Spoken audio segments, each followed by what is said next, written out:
High ನಡೆಸೋದು from tech in Kannada. ಎಲ್ಲರಿಗೂ ಇವತ್ತಿನ ಭಾನುವಾರದ ಟೆಕ್ ನ್ಯೂಸ್ಗೆ ಸ್ವಾಗತ. ಪ್ರತಿ ವಾರದಂತೆ ಈ ವಾರನೂ ಕೂಡ ಕೆಲವೊಂದು ಇಂಟ್ರೆಸ್ಟಿಂಗ್ ಟೆಕ್ ನ್ಯೂಸ್ ಎಲ್ಲ ಇರುವಂಥದ್ದು. ಇವತ್ತಿನ ಮೊದಲ ಟೆಕ್ ನ್ಯೂಸ್ ಬಂದ್ಬಿಟ್ಟು HDFC ಬ್ಯಾಂಕ್ ಕಡೆಯಿಂದ. HDFC ಬ್ಯಾಂಕಿನ ಸುಮಾರು 6 ಲಕ್ಷ ಕಸ್ಟಮರ್ಗಳ ಡಾಟಾ ಡಾರ್ಕ್ ವೆಬ್ನಲ್ಲಿ ಸೇಲ್ಗಿರುವಂಥದ್ದು. ಅದು ಹೆಂಗೆ ಲೀಕ್ ಆಯಿತು ಅಂತ ಗೊತ್ತಿಲ್ಲ ಆಯಿತಾ. ಸುಮಾರು 6 ಲಕ್ಷ HDFC ಬ್ಯಾಂಕಿನ ಕಸ್ಟಮರ್ಗಳು. ಬೇರೆ ಯಾವುದೋ ಫೇಸ್ಬುಕ್ಕು ಇನ್ಸ್ಟಾಗ್ರಾಮು ಡಾಟಾ ಲೀಕ್ ಆಗಿದ್ರೆ ಒಂದು ಡಿಫ್ರೆಂಟ್ ಮಾತು, ಆದರೆ ಬ್ಯಾಂಕಿನ ಡೀಟೇಲ್ಸ್ ಲೀಕ್ ಆಗಿದೆ ಅಂತ ಅಂದರೆ ಯೋಚನೆ ಮಾಡ್ಕೊಳ್ಳಿ. ಕಸ್ಟಮರ್ ಡೀಟೇಲ್ಸು ಮೋಸ್ಟ್ ಸೆಕ್ಯೂರ್ ಆಗಿ ಇರಬೇಕಾದಂಥ ಒಂದು ಜಾಗ ಅದು HDFC ಬ್ಯಾಂಕ್ ಅಂತ. ಅಂದರೆ ಅದನ್ನು ಹೆಂಗೆ ಹ್ಯಾಕ್ ಮಾಡ್ಕೊಂಡು ತಕ್ಕೊಂಡ್ರೋ, ಎಲ್ಲಿ ಡಾಟಾ ಬ್ರೀಚ್ ಮಾಡಿದ್ರೋ ದೇವ್ರನೇ ಗೊತ್ತಿಲ್ಲ. 6 ಲಕ್ಷ ಜನರ ಕಸ್ಟಮರ್ ಡೀಟೇಲ್ಸ್ ಅಂದರೆ ಯೋಚನೆ ಮಾಡ್ಕೊಳ್ಳಿ.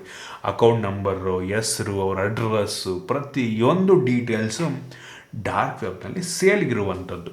ಇದ್ರ ಬಗ್ಗೆ ಜನ ಕ್ವಶನ್ ಮಾಡಿದಾಗ ಸೋಷಿಯಲ್ ಮೀಡಿಯಾದಲ್ಲಿ ಆನ್ಸರ್ ಮಾಡಿದಂಥ HDFC ಬ್ಯಾಂಕ್ನ ಕಸ್ಟಮರ್ ಕೇರ್ನವರು ಲಿಟ್ರಲಿ ಆ ಥರ ಯಾವುದೇ ಡಾಟಾ ಬ್ರೀಚ್ ನಮ್ಮ ಒಂದು ಬ್ಯಾಂಕಿಂದ ಆಗಿಲ್ಲ ಅಂತ ಹೇಳ್ಕೋತಾರೆ. ಹೌದು, ನಿಮಗೆ ಗೊತ್ತಿದ್ದಾಗಿರುತ್ತೆ, ಗೊತ್ತಿಲ್ಲದೆ ಯಾರೋ ಒಬ್ಬ ಬ್ರೀಚ್ ಮಾಡಿರ್ತಾನೆ, ಹೆಂಗೋ ತೊಗೊಂಡಿರ್ತಾನೆ ಡಾಟಾನ. ಸೇಫ್ ಆಗಿರುವಂಥದ್ದು ಹಿಂಗೆ ಆಗಿಬಿಟ್ರೆ ಕಷ್ಟ ಇದೆ ಫ್ಯೂಚರ್ ತುಂಬ. ಇನ್ನು ಮುಂದಿನ ಟೆಕ್ ನ್ಯೂಸ್ ಬಂದ್ಬಿಟ್ಟು ರಿಲಯನ್ಸ್ ಜಿಯೋದವ್ರು ಎಷ್ಟು ಫಾಸ್ಟಾಗಿ 5Gಯನ್ನು ಎಕ್ಸ್ಪ್ಯಾಂಡ್ ಮಾಡ್ತಾ ಇದ್ದಾರೆ ಅಂತ ಅಂದರೆ, ಇದೀಗ 331 ಸಿಟಿಗಳಿಗೆ ಆಲ್ರೆಡಿ 5G ಅವೈಲಬಲ್ ಇರುವಂಥದ್ದು ನಮ್ಮ ದೇಶದಲ್ಲಿ. ನಮ್ಮ ಕರ್ನಾಟಕದಲ್ಲಿ ಆಲ್ಮೋಸ್ಟ್ ಎಲ್ಲ ಮೇನ್ ಸಿಟಿಗೆ 5G ಬಂದುಬಿಟ್ಟಿದೆ. ಅದಾದರೆ 22-23 ಎಷ್ಟು ಸಿಟಿಗಳಿಗೆ 5G ಬಂದಿದೆ. ಇನ್ನೂ ಜಾಸ್ತಿ ಇದೆ ಆ್ಯಕ್ಚುಲಿ ಆಯಿತಾ. ನನಗೆ ಎಲ್ಲೋದ್ರೂ 5G ಸಿಗುತ್ತಪ್ಪ ಜಿಯೋದ್ರಲ್ಲಿ, ಅದು ಹೆಂಗೆ ಅಂತ ಗೊತ್ತಿಲ್ಲ. ಒಳ್ಳೆ ನೆಟ್ವರ್ಕ್ ಇದೆ, ಬಟ್ ತುಂಬ ಫ್ಲಕ್ಚುಯೇಷನ್ ಇದೆ. 4Gಗೆ 5Gಗೆ ಹೆವಿ ಸ್ವಿಚ್ ಆಗ್ತಾ ಇರುತ್ತೆ. ಅದೊಂದು ಪ್ರಾಬ್ಲಮ್ ಆಯಿತಾ. ಕಾಲ್ ಮಾಡ್ತಿರ್ಬೇಕಾದ್ರೆ ಹೆವಿ ಕಟ್ ಆಗೋದು ಆ ರೀತಿಯೆಲ್ಲ ಆಗುತ್ತೆ. ಸೊ ನಂಗೆ ಅನ್ಸೋದು ಇಂಪ್ರೂವ್ ಆಗುತ್ತೆ. ಈ ವರ್ಷದ ಕೊನೆಯಷ್ಟರಲ್ಲಿ ಕಂಪ್ಲೀಟ್ ಇಂಡಿಯಾನ ಕವರ್ ಮಾಡ್ತಾರಂತೆ ಜಿಯೋದವರು. ಕಾದು ನೋಡೋಣ ಏನು ಮಾಡ್ತಾರಂತೆ. ಇನ್ನು ಮುಂದಿನ ಟೆಕ್ ನ್ಯೂಸ್ ಬಂದ್ಬಿಟ್ಟು iPhone 17 ಆಯಿತಾ. ಈಗ iPhone 14 ಬಂದಿರೋದು, 15, 16, 17 ಬರುತ್ತಲ್ಲ. ಸೊ iPhone 17ನಲ್ಲಿ ಅಂಡರ್ ಡಿಸ್ಪ್ಲೇ ಫೇಸ್ ID ಇರುತ್ತಂತೆ. ಅಂದರೆ ಯಾವುದೇ ನಾಚೆ ಇರಲ್ಲ. ಈ ಡೈನಾಮಿಕ್ ಐಲ್ಯಾಂಡ್ ಇರುತ್ತಲ್ವ, ಅದನ್ನು ಕೂಡ ರಿಮೂವ್ ಮಾಡ್ತಾರಂತೆ. Full complete bezelless, complete notchless, complete punch hole ಇಲ್ಲದೆ ಇರುವಂಥ ಡಿಸ್ಪ್ಲೇ ಇರುತ್ತೆ.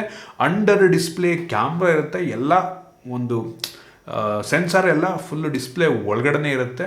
Mostly in display fingerprint sensor mostly next ವರ್ಷನೋ ಬರುತ್ತೆ. ಸೊ ಎಲ್ಲದನ್ನು ಡಿಸ್ಪ್ಲೇ ಒಳಗೆ ಹಾಕ್ತಾರೆ. ಸೊ ತುಂಬ ಚೆನ್ನಾಗಿರುತ್ತೆ ಆಗ. ಸೊ ಕಾದು ನೋಡೋಣ, ಅದು 2025-26ನೇ ಇಸ್ವಿ ಅಷ್ಟರಲ್ಲಿ ಬರ್ಬೋದು ಅಂತ ಹೇಳ್ತಾ ಇದ್ದಾರೆ. ಪ್ರೆಡಿಕ್ಷನ್ಸ್ ಇದೆಲ್ಲ. ಸೊ ಆದರೂ ಆಗಬಹುದು. ಇನ್ನು ಮುಂದಿನ ಟೆಕ್ ನ್ಯೂಸ್ ಬಂದ್ಬಿಟ್ಟು, ಸ್ಟಾಕ್ ಮಾರ್ಕೆಟ್ನಲ್ಲಿ ದುಡ್ಡನ್ನು ಮಾಡುವಂಥದ್ದು ಅಷ್ಟು ಸುಲಭದ ಮಾತಲ್ಲ. ನಾವೆಲ್ಲರೂ ಕೂಡ ಸುಮ್ಮನೆ ಬ್ಲೈಂಡ್ ಆಗಿ ರಫ್ ಆಗಿ ಯಾವುದೋ ಒಂದು ಸ್ಟಾಕ್ಗೆ ಇನ್ವೆಸ್ಟ್ ಮಾಡಿಬಿಡ್ತೀವಿ, ದುಡ್ಡನ್ನು ಕಳ್ಕೊಂಡ್ಬಿಡ್ತೀವಿ. ಯಾರೋ ಫ್ರೆಂಡ್ಸ್ ಹೇಳಿದ್ರು, ಫ್ಯಾಮಿಲಿ ಹೇಳಿದ್ರು ಅಂತ ಇನ್ವೆಸ್ಟ್ ಮಾಡೋಕ್ಕೆ ಹೋಗ್ತೀವಿ. ಸರಿಯಾದ ಅಡ್ವೈಸ್ ಇಲ್ಲದೆ ಇನ್ವೆಸ್ಟ್ ಮಾಡೋದಕ್ಕೆ ಹೋದರೆ ಪಕ್ಕನ ದುಡ್ಡನ್ನು ಕಳ್ಕೊತೀವಿ ಆಯಿತಾ. ಸೊ ಒಂದು ಫೈನಾನ್ಷಿಯಲ್ ಅಡ್ವೈಸರ್ನ ಅವಶ್ಯಕತೆ ಇದ್ದೇ ಇರುತ್ತೆ. ಹಾಗಾದರೆ ಫೈನಾನ್ಷಿಯಲ್ ಅಡ್ವೈಸರ್ಸ್ ಎಲ್ಲಿ ಸಿಗ್ತಾರೆ? ನೀವಿನ್ನೂ ತಲೆ ಕೆಡಿಸ್ಕೊಳ್ಳುವಂಥ ಅವಶ್ಯಕತೆ ಇಲ್ಲ. ನೀವೇನಾದರೂ ಮೋತಿಲಾಲ್ ಓಸ್ವಾಲ್ ಅವರ ಪ್ಲ್ಯಾಟ್ಫಾರ್ಮ್ಗೆ ಸೈನ್ ಅಪ್ ಆದ್ರಿ ಅಂತ ಅಂದರೆ ನಿಮಗೆ ಫ್ರೀಯಾಗಿ ಫೈನಾನ್ಷಿಯಲ್ ಅಡ್ವೈಸರನ್ನು ಅಲಾಟ್ ಮಾಡ್ತಾರೆ. ಸೊ ಅವ್ರ ಮುಖಾಂತರ ನೀವು ನಿಮ್ಮ ಫೈನಾನ್ಷಿಯಲ್ ಡಿಸಿಷನ್ನ ಮಾಡ್ಕೊಬೋದು. ನಿಮಗೆ ಈ ಫೈನಾನ್ಷಿಯಲ್ ಅಡ್ವೈಸ್ ಬೇಕು ಅಂತ ಅಂದರೆ ಮೋತಿಲಾಲ್ ಓಸ್ವಾಲ್ ಅವರ ಪ್ಲ್ಯಾಟ್ಫಾರ್ಮಲ್ಲಿ ಡಿಮ್ಯಾಟ್ ಅಕೌಂಟನ್ನು ಕ್ರಿಯೇಟ್ ಮಾಡಬೇಕಾಗುತ್ತೆ. ಈ ಡಿಮ್ಯಾಟ್ ಅಕೌಂಟನ್ನು ಕ್ರಿಯೇಟ್ ಮಾಡೋದಕ್ಕೆ ಯಾವುದೇ ಚಾರ್ಜಸ್ ಇರೋದಿಲ್ಲ, ಫ್ರೀ ಆಫ್ ಕಾಸ್ಟು. ಮತ್ತು Aadhaar card, PAN card, bank details ಈ 3 ಇದ್ದರೆ ಸಾಕು, ಆರಾಮಾಗಿ ಉಚಿತವಾಗಿ ಡಿಮ್ಯಾಟ್ ಅಕೌಂಟನ್ನು ಕ್ರಿಯೇಟ್ ಮಾಡ್ಬೋದು. ಈ ಮೋತಿಲಾಲ್ ಓಸ್ವಾಲ್ ಕಂಪನಿ ಏನಿದೆ, one of the most trusted platform ಆಯಿತಾ. ಸೊ ಈ ಕಂಪನಿಗೆ ಸುಮಾರು 30 ವರ್ಷಕ್ಕಿಂತ ಹೆಚ್ಚು ಶೇರ್ ಮಾರ್ಕೆಟ್ನ ಎಕ್ಸ್ಪೀರಿಯನ್ಸ್ ಇದೆ ಮತ್ತು ಆಲ್ರೆಡಿ 50 ಲಕ್ಷಕ್ಕಿಂತ ಹೆಚ್ಚು ಕಸ್ಟಮರ್ಗಳನ್ನು ಸರ್ವ್ ಮಾಡಿದ್ದಾರೆ. ಮತ್ತು ಇವ್ರದ್ದು ಅಪ್ಲಿಕೇಶನ್ ಕೂಡ ಇದೆ, ವೆಬ್ಸೈಟ್ ಕೂಡ ಇದೆ. ಎಲ್ಲಿ ಬೇಕಾದರೂ ನೀವು ಟ್ರೇಡ್ ಮಾಡ್ಬೋದು, ಡಿಮ್ಯಾಟ್ ಅಕೌಂಟನ್ನು ಕ್ರಿಯೇಟ್ ಮಾಡ್ಬೋದು. ಮತ್ತು ಇವ್ರ ಅಪ್ಲಿಕೇಶನಲ್ಲಿ ಕೆಲವೊಂದು ಸ್ಟಾಕ್ ರೆಕಮೆಂಡೇಷನ್ನ ಕೂಡ ಮಾಡ್ತಾರೆ ಆಯಿತಾ. ಸೊ ಯಾವ್ದು ಚೆನ್ನಾಗಿ ಹೋಗ್ತಾ ಇದೆ, ಸೊ ಅದನ್ನೆಲ್ಲ ನಿಮಗೆ ನೋಟಿಫಿಕೇಷನ್ ಮುಖಾಂತರ ಬರುತ್ತೆ. ಮತ್ತು ನೀವೇನಾದರೂ ಹೊಸದಾಗಿ ಇವ್ರ ಅಕೌಂಟ್ ಕ್ರಿಯೇಟ್ ಮಾಡಿದ್ರಿ ಅಂತ ಅಂದರೆ ವೆಲ್ಕಮ್ ಬ್ಯಾಸ್ಕೆಟ್ ಅಂತ ಕೆಲವೊಂದು ಫ್ರೀಯಾಗಿ AI ಟೂಲ್ಸ್ನೆಲ್ಲ ಕೊಡ್ತಾರೆ. ಮತ್ತು ಈ ಬ್ರೋಕರೇಜ್ ರಿವರ್ಸಲ್ಲೆಲ್ಲ ಇರುತ್ತೆ. ಸೊ ಒಂದ್ಸಲ ಟ್ರೈ ಮಾಡಿ ನೋಡಿ, ಕಳ್ಕೊಳ್ಳೋದು ಏನೂ ಇಲ್ಲ. ಡಿಸ್ಕ್ರಿಪ್ಷನ್ ಲಿಂಕ್ ಕೊಡ್ತೀನಿ. ಆ ಲಿಂಕ್ನ ಮುಖಾಂತರ ನಿಮ್ಮ ಹೆಸರು ಹಾಕಿ, ಫೋನ್ ನಂಬರ್ ಹಾಕಿ, ನಿಮ್ಮ ಸಿಟಿ ಹೆಸರು ಹಾಕ್ಬಿಟ್ಟು ಫ್ರೀಯಾಗಿ ಡಿಮ್ಯಾಟ್ ಅಕೌಂಟನ್ನು ಕ್ರಿಯೇಟ್ ಮಾಡ್ಬೋದು. ಕ್ರಿಯೇಟ್ ಆದಮೇಲೆ ನೀವು ಫೋನಲ್ಲಾದರೂ ಇನ್ವೆಸ್ಟ್ ಮಾಡ್ಬೋದು, ಫೋನ್ ಕಾಲಲ್ಲಾದರೂ ಇನ್ವೆಸ್ಟ್ ಮಾಡ್ಬೋದು.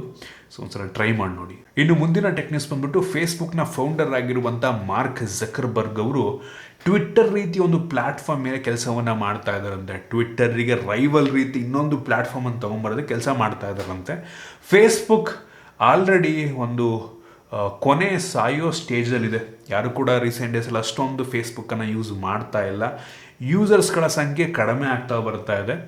ಸೊ ಈ ಕಾರಣದಿಂದ ಈ ಪ್ಲ್ಯಾಟ್ಫಾರ್ಮ್ ಬಿಟ್ಟು ಇನ್ನೊಂದೇನಾದರೂ ಮಾಡಲೇಬೇಕಲ್ಲ, ಸೊ ಕಷ್ಟಪಡ್ತಾ ಇದ್ದಾರೆ.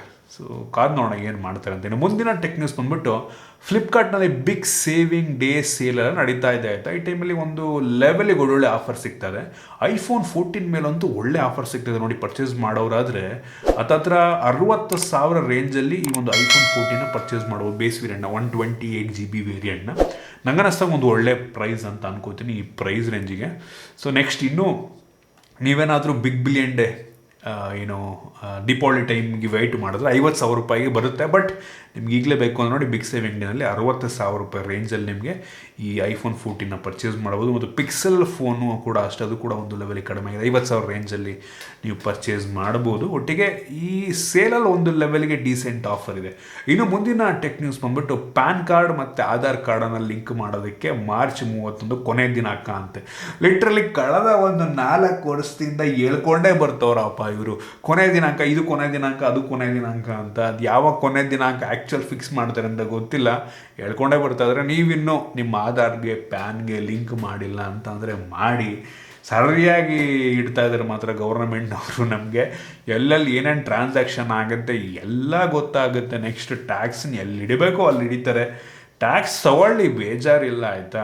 ಈ ಕಡೆ ನಾವು ಇನ್ಕಮ್ ಟ್ಯಾಕ್ಸ್ನೂ ಕಟ್ಕೊಂಡು GSTನೂ ಕಟ್ಕೊಂಡು ಎಲ್ಲ ಟ್ಯಾಕ್ಸನ್ನು ಕಟ್ಟಬೇಕು. 45-50% ಟ್ಯಾಕ್ಸ್ ಕಟ್ಟಬೇಕು. ಎಜುಕೇಷನ್ ಫ್ರೀ ಆಗಿಲ್ಲ ನಮಗೆ,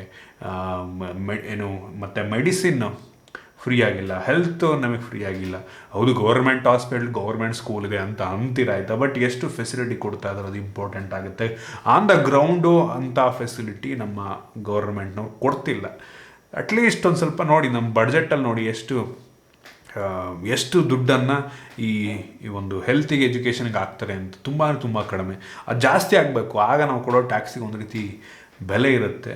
ಸೊ ನೋಡೋಣ. ಒಟ್ಟಿಗೆ ಆಧಾರ್ ಪ್ಯಾನ್ ಅಂತೂ ಲಿಂಕ್ ಮಾಡೋಕ್ಕೆ ಹೇಳಿಸ್ತಾರೆ. ನೆಕ್ಸ್ಟ್ ನೋಡಿ ಎಲ್ಲರ ಕೈಲೂ ಇನ್ಕಮ್ ಟ್ಯಾಕ್ಸ್ ಕಟ್ಟಿಸ್ತಾರೆ ಪಕ್ಕ. ಏನಾದರೂ ಒಂದು ಮಾಡ್ತಾರೆ ಒಟ್ಟಿಗೆ. ಇನ್ನು ಮುಂದಿನ ಟೆಕ್ ನ್ಯೂಸ್ ಬಂದ್ಬಿಟ್ಟು ಯೂಟ್ಯೂಬರ್ ಒಬ್ಬ ಈ ಸ್ಯಾಮ್ಸಂಗ್ ಗ್ಯಾಲಕ್ಸಿ S23 ಅಲ್ಟ್ರಾ ಮತ್ತು iPhone 14 Pro Maxನ್ನು ಒಂದು ರೀತಿ ಡ್ರಾಪ್ ಟೆಸ್ಟ್ ಮಾಡೋಣಾಯ್ತಾ. ಸೊ ಡ್ರಾಪ್ ಟೆಸ್ಟ್ನಲ್ಲಿ surprisingly Galaxy S23 ultra save ಆಗಿದೆ, ಸ್ವಲ್ಪನೂ ಏನೂ ಆಗಿಲ್ಲ. iPhone 14 Pro ಮಾತ್ರ ಕಿತ್ಕೊಂಡು ಹೋಗಿದೆ ಬ್ಯಾಕ್ ಗ್ಲಾಸ್ ಎಲ್ಲ. ಅದು ನಾನು ನಿಮಗೆ ತೋರಿಸ್ತಾ ಇದ್ದೀನಿ, ಗ್ಲಾಸ್ ಬ್ಯಾಕೆಲ್ಲ ಕಿತ್ಕೊಂಡು ಹೋಗಿದೆ. ಡ್ಯೂರಬಿಲಿಟಿಯಲ್ಲಿ ನಂಗೆ ಅನ್ನಿಸ್ತಂಗೆ ಹೌದು S23 ತುಂಬ ಚೆನ್ನಾಗಿದೆ. ಇನ್ನು ಮುಂದಿನ ಟೆಕ್ ನ್ಯೂಸ್ ಬಂದ್ಬಿಟ್ಟು ಈ ಕಾಲ್ ಆಫ್ ಡ್ಯೂಟಿ ಡೆವಲಪ್ ಮಾಡುವಂಥ ಕಂಪ್ನಿ ಬ್ಲಿಝರ್ಡ್ ಗೇಮಿಂಗ್ ಅಂತ ಇದೆ, ಆಕ್ಟಿವಿಷನ್ ಬ್ಲಿಝರ್ಡ್ ಆಯಿತಾ. ಸೊ ಈ ಕಂಪ್ನಿಯನ್ನು ಮೈಕ್ರೋಸಾಫ್ಟ್ ಅವರು ಟೇಕ್ ಓವರ್ ಮಾಡ್ತಾರೆ. ಸೊ ಇದೀಗ ಈ Call of duty ಗೇಮನ್ನು play ಸ್ಟೇಷನ್ನಲ್ಲಿ quality ಕಡಿಮೆ ಮಾಡ್ತಾರಂತೆ. ನೀವು Xboxಲ್ಲಿ ಆಡಿದ್ರೆ ಚೆನ್ನಾಗಿರುತ್ತೆ ಕ್ವಾಲಿಟಿ, Xbox PC ಆದರೆ ಪ್ಲೇ ಸ್ಟೇಷನ್ ಕ್ವಾಲಿಟಿ ಕಡಿಮೆ ಮಾಡ್ತಾರಂತೆ. ಏನಕ್ಕೆ ಅಂದರೆ ಆಬ್ವಿಯಸ್ಲಿ ಮೈಕ್ರೋಸಾಫ್ಟ್ ಅವ್ರದ್ದು, Xbox ಅವ್ರದ್ದೇನೆ.